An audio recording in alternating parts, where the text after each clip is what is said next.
लोक कला केंद्र के प्रस्तुति।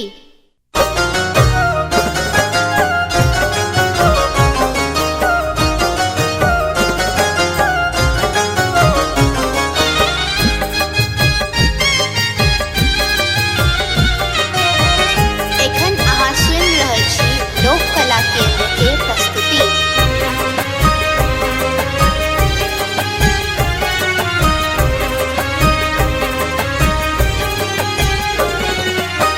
आई हमर थिक पावन बहिना, तू सब देखा भी है गे।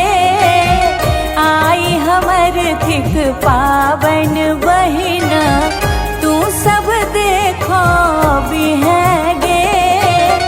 छोटकी काकी अरिपन देखिन, तू सब सिंदूर लगबी है गे। छोटकी काकी अरिपन देखिन, तू सब सिंदूर लगबी है गे। आई हमर थिक पावन बहिना, तू सब देखो भी है गे।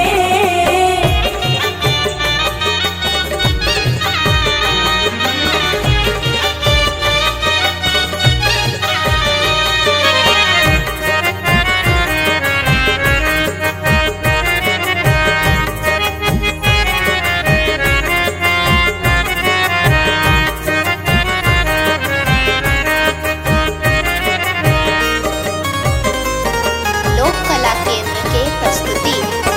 सासु हमर जो किचुन पठेथुन, तू सब दिहा उपराग गे।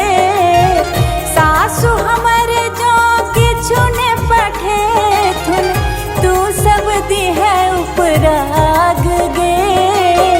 आई हमर थिक पावन बहिना, तू सब देखा भी है गे।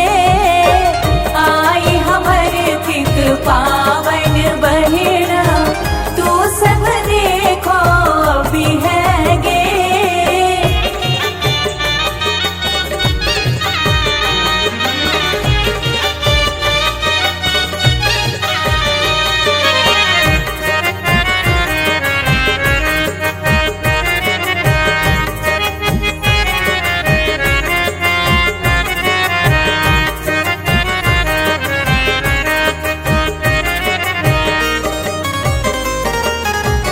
लोक कला केंद्र के प्रस्तुति।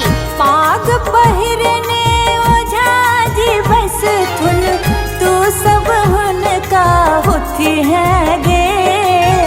पाग पहिरने ओझाजी बसथुन, तू सब हुनका होती है गे।